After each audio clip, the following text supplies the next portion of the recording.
My husband and I built a new house to live with my parents.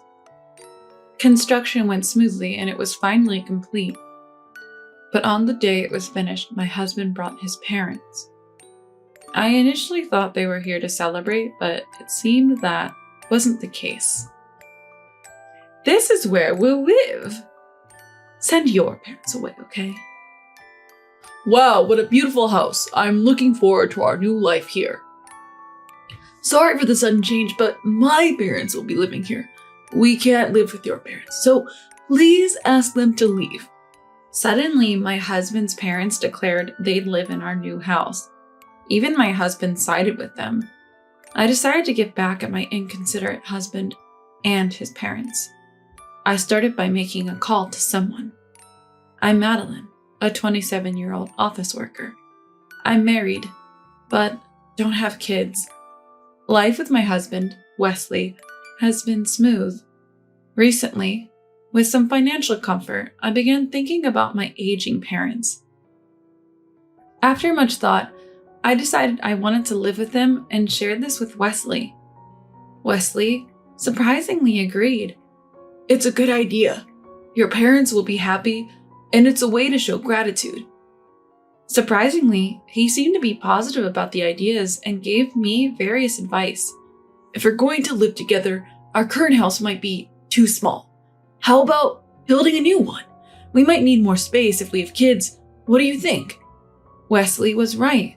Our current house wasn't spacious. Considering future kids, a bigger house seemed better, so I agreed. Little did I know this house would lead to such a problem. We started planning immediately.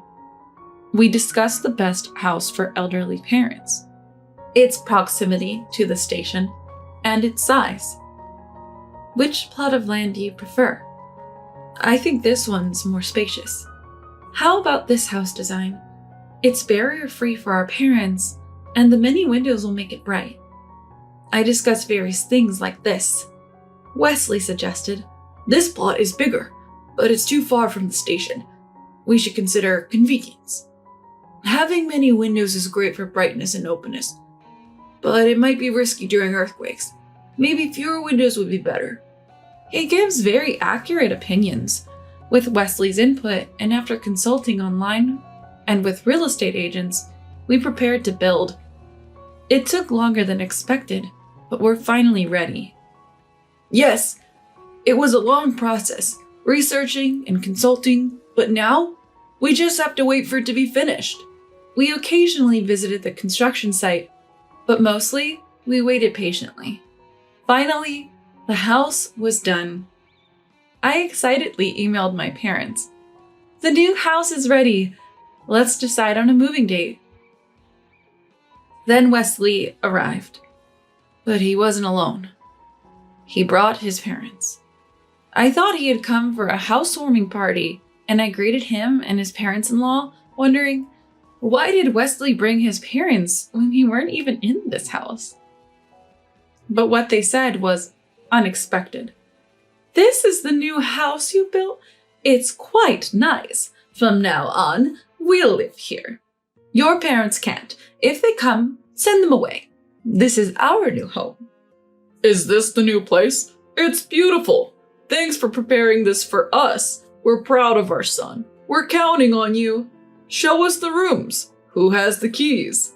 He said things like that and proceeded to talk on his own.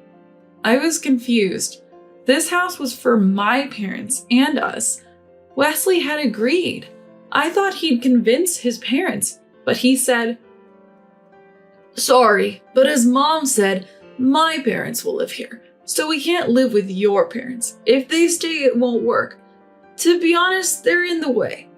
I couldn't believe even Wesley, whom I trusted, would say something like that to me. I was so shocked. I couldn't find the words to respond. Then, without asking, they just moved into the new house, started unpacking, and began setting up as if they lived there. Such a reckless attitude. And Wesley didn't even try to stop them. Seeing this, I decided to get a divorce. Later, I confronted him This house was built for my parents, not for your parents, Wesley. Why are you suddenly saying this? This isn't what we agreed on." But all Wesley did was snort in amusement. Despite my repeated requests for them to leave, they seemed annoyed and even tried to kick me out. I didn't want to live with his parents either, so I left. I kept asking them to either buy the house or leave, but they ignored me. To make matters worse, even after our divorce, they expected me to pay the mortgage. I was furious at both his ridiculous parents and Wesley for going along with them. I immediately called a law firm and hired a lawyer who specializes in divorce disputes. A few days later, I brought the lawyer with me to draft a divorce agreement. Wesley agreed to the divorce itself, but he absolutely refused to leave the house. Even when I suggested he pay the mortgage and stay, he wouldn't agree. Their absurd demand was that they continue living in the house, but I, the one divorcing, would pay the mortgage.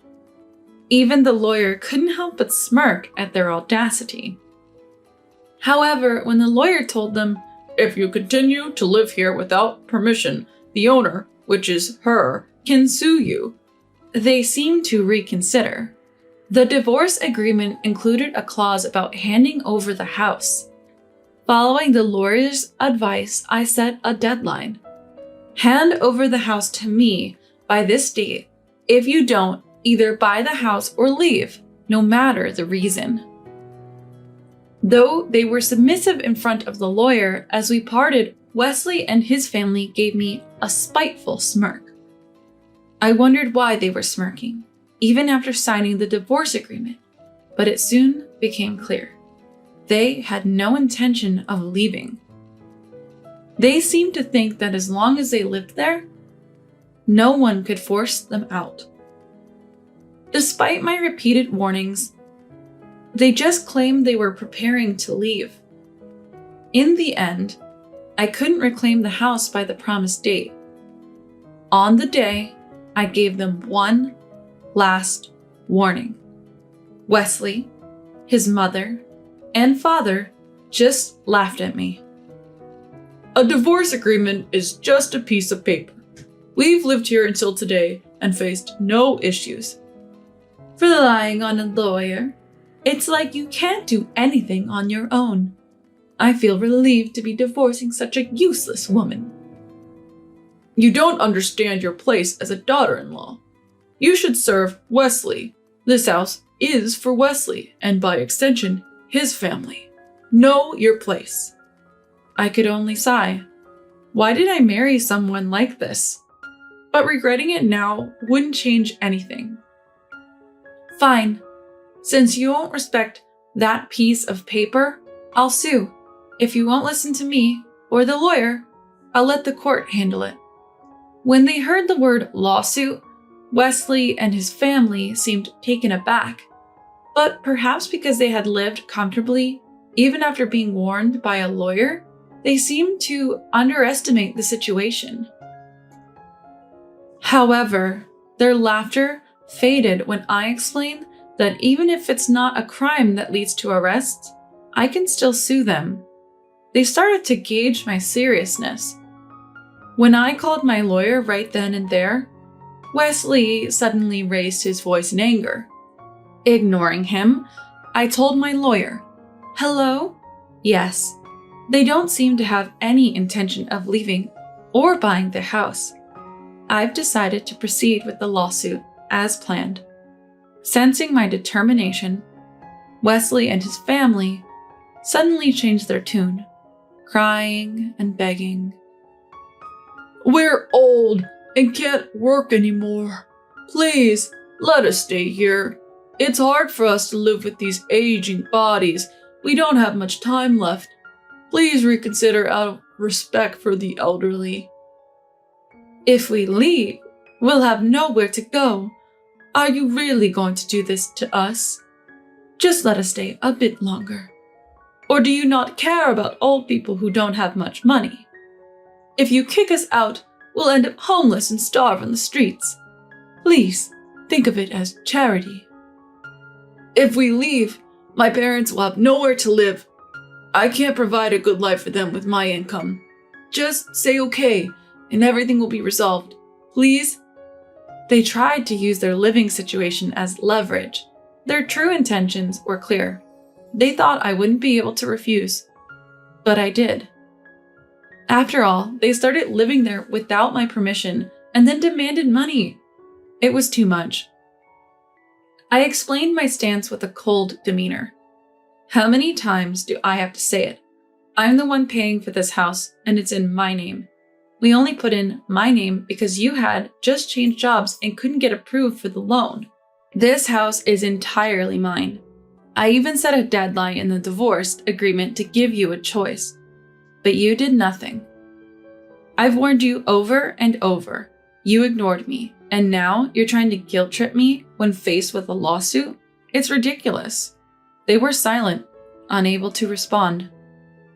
When I arranged for a moving company to send all their belongings to their original home, they glared at me with hatred. You're like a devil for doing this to old people like us. If we starve to death, we'll curse you forever. Remember that. How can you do this? Don't you have any compassion? What about my parents? It's all your fault. We told you. It's hard for us to work or even live daily. You heartless person. We'll never forget this. They left with those parting words. I kept a straight face, but inside, I was smiling. I thought I could finally have peaceful days, but they started harassing me again. They seemed to hold a grudge, so they began causing trouble at my house. I had anticipated this and installed security cameras. I planned to make them compensate for any damages, but even with photographic evidence and bills, they didn't pay. Tired of warning them, I decided to consult the police. With evidence from the security cameras and photos of the damaged items, the police promised to increase patrols. The police have started to mark people and warn them, perhaps because it's easier to move when there's evidence. Perhaps the police's attention scared them, as the harassment stopped. Finally, I regained my peaceful life.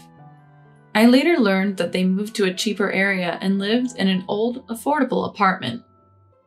They seemed to live beyond their means, and always struggled financially, unable to save. Therefore, they cannot save money. Wesley, frustrated with the situation, reportedly said, I'm the one working, and they're wasting money. Who do they think is earning? They need to think before spending. I can't take care of them anymore, and left them. After some time, his parents came to visit. Do you have a moment? We're sorry for the sudden visit. Can you take care of us? We're old and can't work. Our son left us. You're our only hope. Please take care of us. We'll have nowhere to live if you don't help. We'll end up homeless. We can't do much at our age. Please, can we stay here? We'll do housework or anything we can, they pleaded. Their selfishness was so extreme that I was more astonished than angry. I don't want anything to do with you anymore. Don't come here again. If you do, I'll involve the police. With that, they left quickly. From what they said, they didn't know where Wesley had gone. I wanted to cut ties and forget about it all, but reality didn't let me. This time, Wesley came to me. No matter how many times I refused or ignored him, he kept coming, asking to get back together. Look, I'm sorry about before. Turns out my dad had racked up a lot of debt, and we had to sell our original house. We had nowhere to live, and after paying off the debt, we had almost no savings left. I thought we could stay at your place. After leaving the house, we lived in a cheap apartment, but my parents kept spending, so we couldn't save money, and life became tough. That's why I left. Can't you give me another chance? I promise I won't act like that again, please. Hearing this, I finally understood why his parents had come to my new house and why they couldn't return to their family home. But hearing all this, I felt nothing but indifference. That's it. If you're done, then leave. No matter the reason, I won't reconsider. Just remember that. Goodbye. I tried to close the door, but he seemed persistent. I'll apologize as many times as it takes. I won't give up until you forgive me. I'll prove myself. It seems like he won't give up until I forgive him. True to his word, he seemed determined. Every time I went out, I'd likely run into him. He'd call and email almost daily. He had become a full-blown stalker. He'd even confront me in public, making scenes like, "I'm truly sorry. I've reflected on my actions. What can I do for you to forgive me? I promise I won't do it again," making it seem like a one-sided marital spat. Because of this, even strangers would tell me, "He's apologizing so much. Why didn't you forgive your husband?" His persistence became unbearable, so I consulted the police again. Given our history, they acted quickly. Perhaps the threat of arrest worked as Wesley's stalking finally stopped. I managed to settle all the issues, and as initially planned, Mom and Dad and I started living in the new house. My parents thanked me, saying, "We appreciate all you've done to let us live in the house, despite the troubles." Despite the divorce, the three of us can now live happily. I don't know what became of them, but just knowing that makes me feel content. From now on, I plan to lead a fulfilling life while taking care of my parents. A new life in a new home. It's been a challenging journey, but from here on, I hope for peaceful and calm days. I wonder if I've shown enough gratitude to my parents who raised me with so much love. From now on, I vow to be more devoted and make every day count.